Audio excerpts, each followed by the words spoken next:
السلام علیکم ورحمۃ اللہ وبرکاتہ۔ میرے پیارے قاضی عمران بھٹا صاحب، امید ہے آپ خیر و عافیت سے ہوں گے۔ اللہ تعالیٰ آپ کو سلامت رکھے۔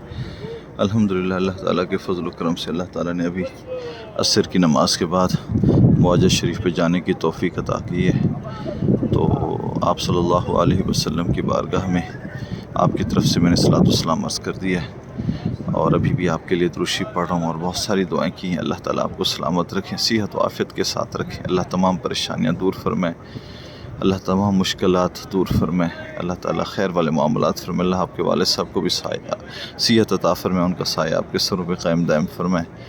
آپ بھی اور آپ کے جتنے بھی دوست احباب ہیں، جتنے بھی آپ کے متعلقین ہیں، سب کے لیے دعائیں کی ہیں۔ کاشف بھائی کے لیے بھی دعا کی ہے، باقی جتنے بھی آپ کی صحافی برادری ہیں ان سب کے لیے میں نے دعائیں کی ہیں۔ اللہ ان سب کو سلامت رکھے، صحت و عافیت کے ساتھ رکھے۔ اللہ تعالیٰ ہمیشہ کی خوشیاں نصیب فرمائے۔ بالخصوص اللہ تعالیٰ جلد آپ سب کو حرمین شریفین کی زیارت نصیب فرمائے۔ اللہ تعالیٰ بار بار مدینہ شریف کی زیارت نصیب فرمائے۔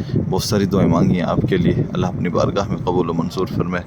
ابھی بھی اس وقت میں گنبد خضرا کے سامنے کھڑا آپ کے لیے دعائیں کر رہا ہوں، اور آپ کی طرف سے ہدیۃً درود شریف کا تحفہ بھی بھیج رہا ہوں۔ اللہم صلی علی محمد وعلی آل محمد کما صلیت علی ابراہیم وعلی آل ابراہیم انک حمید مجید۔ اللہم بارک علی محمد وعلی آل محمد کما بارکت علی ابراہیم وعلی آل ابراہیم انک حمید مجید۔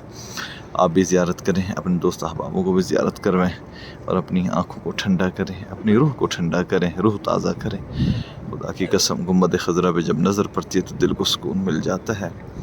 کسی نے صحیح کہا ہے کہ ہرا گنبد جو دیکھو گے زمانہ بھول جاؤ گے۔ جس کو دیکھ کے یقیناً سب کچھ بندہ بھول جاتا ہے، اس میں اتنا سکون ہے۔ اللہ آپ کو جلد لے کے آئے گا انشاءاللہ۔ میری دعائیں آپ کے ساتھ ہیں۔ السلام علیکم ورحمۃ اللہ وبرکاتہ۔ سب ساتھیوں کو میرا سلام عرض کر دیجیے گا۔